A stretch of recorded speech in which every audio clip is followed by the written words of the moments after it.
If you're making 4K per month and take 3 days per video, then you're not underpaid, you're just slow. Cut that down to 1 day per video, and now you're making 14K per month with the same clients. And these are real numbers from an editor called Steger, who came to me thinking that he needs to raise his prices. But instead I told him to follow the workflows I'm about to show you in this video, and he went from 4K to 14K without landing any new clients. So in this free course I will walk over the cutting workflows, sound effects, animations, and templatizing workflows to legit finish videos 10 times faster without lowering the quality. So let's start with the first step of editing: cutting. We can't really templatize cutting like we're going to do for everything else inside of this video, but I guarantee no matter how good you are cutting 2 to 4 times slower than you need to. There are 2 problems with cutting we need to fix. The first problem with cutting is that in any footage you get, the YouTuber is gonna repeat themselves a lot. Even Mr. Beast does that. The second problem is that for every cut you need to zoom in the timeline to see the waveform to make very precise cuts. And then you also need to rewatch it to see if it sounds good or not. This workflow fixes both problems and allows you to go from the average of 6 hours of cutting for every hour of footage, which if you never measured how quickly you cut, you probably cut this slow, to a max of 1 hour and a half of cutting for every hour of footage. And every editor that I help is able to get it down to that point, no matter if it's 2 POV, a vlog, a talking head video, it's still possible following this workflow. So to start off, press Ctrl Alt K to open the shortcuts tab and search for the following: Add edit to all tracks. I have it on A. Ripper trim previous edit to playhead. I have it on B. Play stop toggle and shutter right. I have them on W and E. Now we should be able to press these 2 buttons at the same time to go at 2 extra speed. Press A to make a cut and press B to remove all of the footage to that cut point. Now we can have all of your fingers at all of the buttons at the same time, so you don't have to move your hand. In this strategy, we only listen to about 10% of the actual footage while cutting. And we also don't have to be precise with the cuts, because across all videos about 20 to 50% of the footage actually stays in. So what we're gonna do is that without listening to it, we're gonna look at the audio form and play the first half a second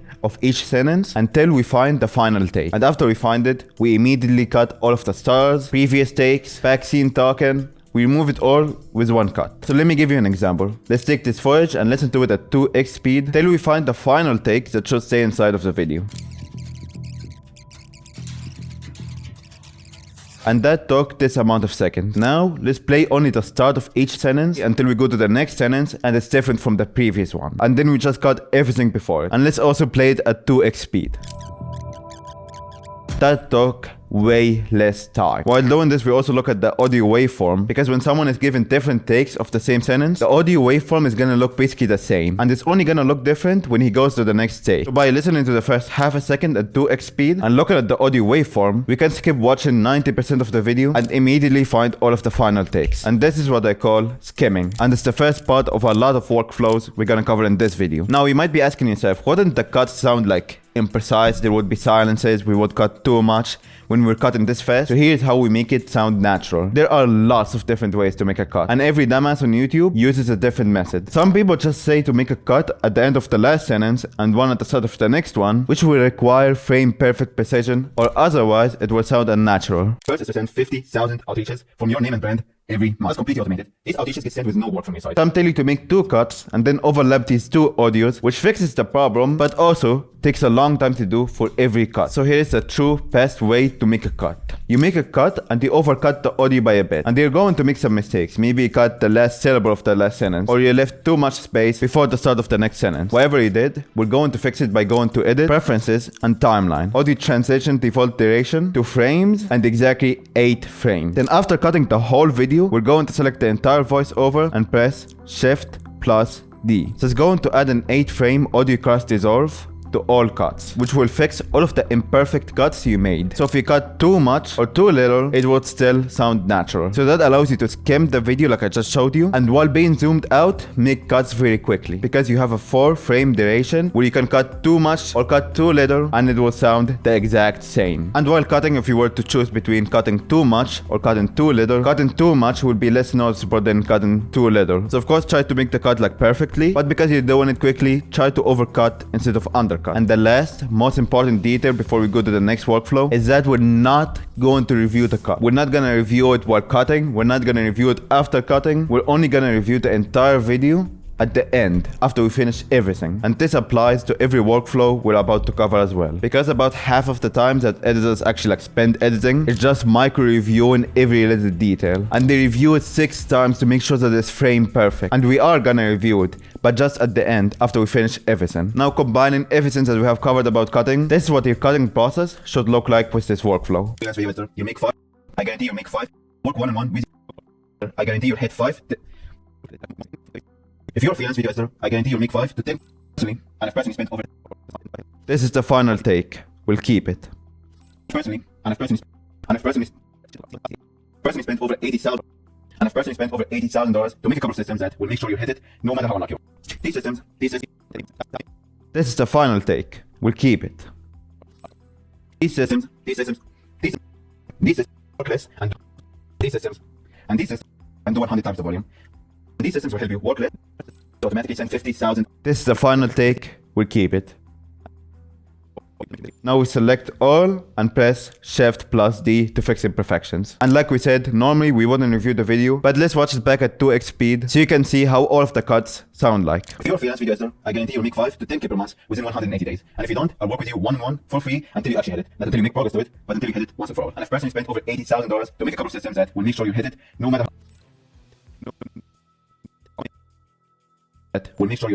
unlucky you are. And these systems will help you work less and do 100 times the volume on a daily basis. Stuff that will make your competition not even exist. First is to send 50,000 outreaches from your name and brand every month. And that's how you're gonna cut every hour of footage in less than 1 hour and a half. Ideally, about 1 hour of cutting for our footage. But cutting is only 20% of the video editing process. And if you ignore the rest of the workflows, you will still take days per video and nothing will change. Most editors are artists and they try to make a painting. But every time they make a painting, they make their own brush and then they make their own paint and then they make their own canvas. And then after they have wasted 80% of the deadline, making all of the shit from the very beginning every time, then they actually start painting the video, which makes about 80% of the time they spend editing wasted. So let's go to the next step.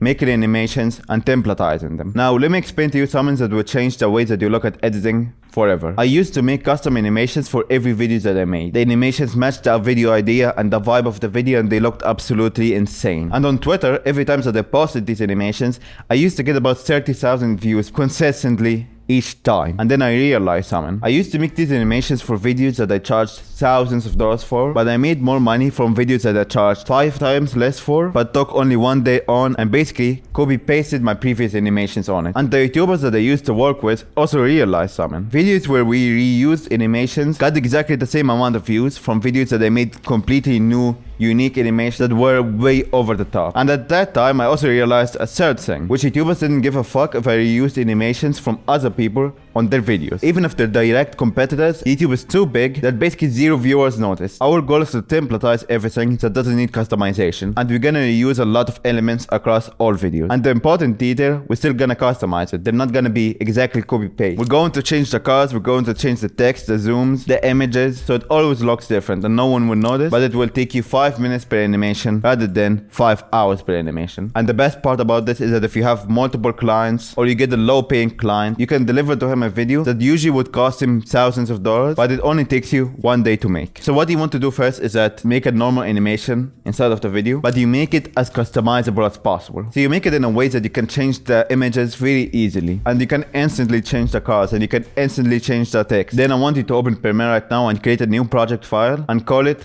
Templatized Animations. Now copy paste the animations that you have made into that project file and keep that project file open every time you start doing animation. And every time you start making an animation, you just check it and see if there's a similar animation that you can start off of. If there's a similar animation, then you just copy paste it to the new video, change the colors, change the text, change the zoom, maybe make it 5 elements instead of 3, but you start with a base animation. After you make the changes to it, you would copy paste it again back to the templatized project file. So next time you would have 2 animations in your style that you can start any animation off of. And while editing the video, if you encounter a place that needs an animation and if you've never done anything like it before, then you simply make a new animation and then copy paste it to the templatized animations project file. And again, make the animation as customizable as possible. Make the colors customized, make the images easy to change, make the zooms customizable, etc. And over time, you are gonna have a huge project file of every animations that you could possibly make in your style for your clients. And before you know it, your entire job would be customizing customizing the animations to make them look good for the video, rather than making an entire background each time, and making custom text, and having to search up for a font each time, and then having to add a glow to it, and then you don't like the glow, so you play with the settings again, and you just repeat the same steps for every animation. You never do that again. You just customize the stuff that need customization. So for the first example animation I'm gonna show you, I'm gonna export an animation from After Effects that goes from $0 to $100,000, and then inside of Premiere I'm gonna add a glow to it, add lighting to it, add a fade up, and now I can basically cut it on where I want it to start and where I want it to end, and I can customize how high the counter goes. I can make it go from 500 down to 250, or make it go from 1000 to 20,000 without having to make it ever again. I'll also add some normal text that is slightly slimmer in a way which again I can change the color, the size without messing up anything. Now it's just text, and I can add animations like these without having to work ever again. And I can change where they are, their colors, their sizes. I want to also make a multiple step animation. I'll make it in a bigger sequence so I have room to zoom in, and add text next to them which I can change from over here, and the background color which I can also change. I'll also add a handheld shake inside of the sequence, so outside of the sequence we can just add the zoom ins and move around while the steps are shown. Now for any future video, when they say here are the 3 steps to make a successful dropshipping store in 2026, or anything that requires multiple steps, I don't have to add the images again, I don't have to add the lines being drawn again, I don't have to make a new text and then add a font and then add a glow and then add whatever. I just have everything pre-done, and it would take me 5 minutes to change the icon, the color, the text, rather than 5 hours making everything from the beginning. And the YouTubers care about nothing other than the videos being clean, explaining the concept, being affordable, and getting the videos quickly. Now back to the video, I'll just add the text that we have made for the first clip. Again, I'll have the project file open while editing. I'll add a text for money getting count up, then another text for 180 days, and this is the start of the video, so it looks a bit flat, so let me add another template. Again, if we don't have it, we make it and then make it a template for making a simple zoom in. We'll add a mirror effect, blur effect, a zoom in effect, so it looks like this, and here's what everything looks like right now. Now how do we do the sound effect? We're gonna templatize them as well. We're gonna go to the Templatized animations project file we have made and add sound effects for every movement that we can. A small whoosh for text coming up, a counter sound effect for the counter, multiple sound effects for the steps animation, and we're gonna select the animations with their sound effect, right click and click group. Now the animations will get copied with the sound effects in one click, and over time as you make an animation for everything that could be animated and make it a template, so you make an animation for 3 steps and then you need to change it and make it 5 steps for one video, so you make also a template for 5 steps. You will have everything in your style and for your clients that you will ever need, and it should take you max 2 hours of animating, which will be customizing and adding zooms in this instant. So far, a video that is 1 hour of footage and 20 minutes of final video should take you about 3 hours and a half, no matter how complex or high quality it is. Because if it's a higher quality or a more complicated videos that you make, then you just make higher quality and more complicated template, and it still gets templatized and you still make it 10 times faster. And whenever you encounter an animation that is like super customized and super unique to that one video, you would still be better off using an old template and changing stuff from it rather than making everything from scratch again. And I'm not telling you to churn out low quality videos. The whole goal of speeding up your editing is removing everything that doesn't need customization. Like the background, you don't need a new background for every video, you don't need a new font for every video, and you for sure don't need to make them from scratch every video. You don't have to add a glow and then change the glow settings and then add lighting and then you don't like it so you remove it, and then add a handheld shake and then you fuck it up and you add it to adjustment layer and then you nest it and then you fix it. You don't have to do all of that for every video. And now we have covered the workflows for cutting, animating, and sound effects. And by the way, for zooms, you go to the templatized animations and you make multiple adjustment layers for different zooms that you're gonna do, and then you just copy paste them while watching the video at 2x speed. Lastly, to finish the video, we need to add music and then do one last thing that if you miss, this whole video would be meaningless because the videos that you would make would just end up being trash. And most editors don't do this step and they get dropped instantly from their clients and they're never able to scale their income. Now, you usually wouldn't be able to templatize music across YouTubers because every YouTuber has a different kind of video. The music that Iman Ghazi uses is different from the music Alex Hamoudi uses, but you can for sure templatize music between videos from the same YouTuber. If you look at the music Iman Ghazi uses right now and the music he used 2 years ago,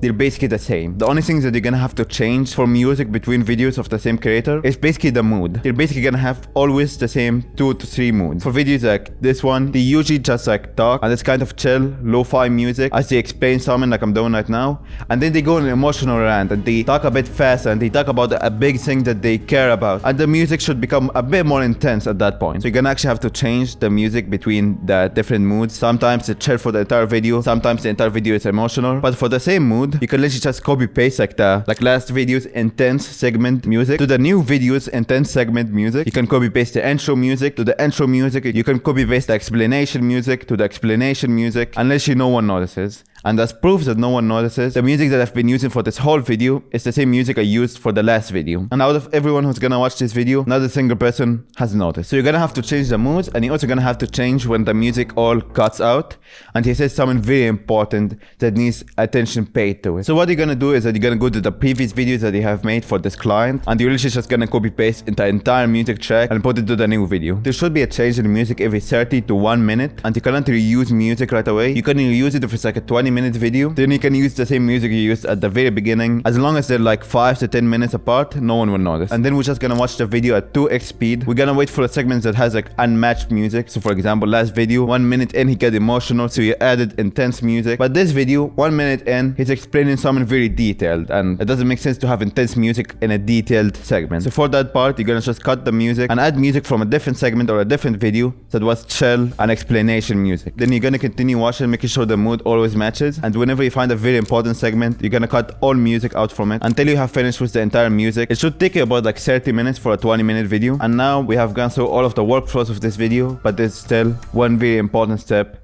that you cannot miss. And to actually explain that step, I need to explain a couple of things to you. First is that you shouldn't try to make a video in 1 day for the next 10 videos. You can practice cutting fast and adding music faster, but using this workflow, it will take you some time to templatize all of the animations. And your main focus right now should be to build the library of animations in your style for your clients. And the goal here is never to lower the quality of videos, but to make the same videos in less time. And once you customize and templatize everything, if you have, for example, a 3-day deadline, usually you would have taken the first 2 days making the video watchable, and then the last day polishing it up and making it look good. Now you can either make the whole video in 1 day after you have made all of the animations and templatize them and make it of the same quality, or you can make the video watchable in the first 6 hours of the video, and then you spend the last 2 days and a half making it look good. So for the people here who are working with huge creators who require insane amount of animations and pay you well for it, you still would benefit a lot from using these workflows, because you would finish the videos making it look the same quality faster, and all of the extra time you can spend making it look better. And for the people here who just want to make money, then you can just make videos 3 times quicker and get more clients, so you make 3 times the money. If you make every animation from scratch, then you're not helping the client, you're hurting the client and yourself. You're making less money, and the client is getting videos slower for the same quality. So this whole video is about working smarter, not harder, which is how all of the people you see in front of you have made 10K per month with this system. Now, having gone through all of that, the final and most important step is that you're gonna render the whole video and then rewatch it and fix every small mistake that will stop it from being watchable. If the music felt wrong in one segment or was too loud, if an animation was off-timed, if a sound effect felt wrong, if a clip was cut accidentally and now you have to bring it back, you fix each one of them even though you want to export it right now and just send it to the YouTuber. What most editors do is that they spend 3 days editing the video from scratch and then they send it without reviewing it, which leads to them sending the dumbest mistakes ever with it. For example, an editor came to me recently and he was mad that the client got mad because he sent him a video, and inside of the video, for an entire 3-minute segment, he forgot to remove an animation. So he had the animation play out and it was just on the screen in the corner for 3 whole minutes. The client sent him paragraphs of text and dropped him right after. Because how can you make such a dumb mistake? And I guarantee to you that one editor has probably made every animation from scratch and has probably micro-reviewed every cut that he has made. And he probably spent 3 days. But he didn't do the steps that is annoying. It's not fun to review the videos that you have made. Because most of the time, you still can improve them. It's like watching a video of you talking. It feels uncomfortable watching it. But the reason that we review nothing while making the video, we rush it as quickly as possible, is because in this step, we're gonna make sure that there's no dumb mistakes, so you can continue working with clients for longer, you can raise your prices more, and this is a rule you should live by. You never review anything inside of the video. Anything. You don't listen to the music back, you don't review the cut, you barely review the animations, you play them like 1 time at 2x speed, and you don't fix anything until you finish the entire video. Following these workflows, you'll be done with the entire video in like 6 hours. Of course, after you have templatized all of the animations and the music and get good at cutting. And then only after you have done the entire video in 6 hours, you spend 2-3 hours fixing all of the small details that you have made. You watch it back again after you fix all of the problems, and you keep rewatching it until everything is fixed and the video looks good, and only then you're gonna send it off the YouTuber. Never send the YouTuber a video and export that you have not checked. Even if you made the smallest change, even if you just cut 1 clip off, rewatch it again. And after you're done reviewing everything, you have made a video that usually takes you 3 days in 8 hours instead. These are the workflows that got Tigger to make 14k per month without landing any new clients, and the way all of the editors you see right now in front of you have made 10k per month. Now, if you finish videos fast but don't have enough videos to be working 30 days of the month, then you still won't reach 10k per month as a video editor. You need to have multiple clients who give you videos consistently. And if you found this helpful, I just opened up tier 1 editors, and it has a guarantee that if you're a freelance video editor and follow the steps that we give you, then if you don't make 5 to 10k per month in the next 180 days, I will work with you for free until you do. And I can guarantee that because I've spent more than $80,000 making software to send 50,000 outreaches per month from your accounts to YouTubers in your niche. Helios, another editor from the program who made 10k per month, has actually landed 3 clients while being on a vacation with his girlfriend from these automated outreaches. And we also collect about 100 plus qualified job postings from people who have posted that they're looking for a video editor on Twitter, LinkedIn, YouTube jobs, Vouch, Indeed, and we post all of them inside of the program within 3 hours of them being posted. And you also get one-to-one access to me, so whenever you run into a problem, I just go on a call with you and fix the problem. It will probably get filled out and be closed again soon, but I cannot let everyone in, so you actually have to qualify for the guarantee. So you can click the first link in the description to see if you qualify for all of that stuff. And if you don't qualify, then you can just click on the video right here. I'll walk over everything that I have learned from learning all of the automated DMs and how you can use them yourself to make your outreach better so you can land more clients.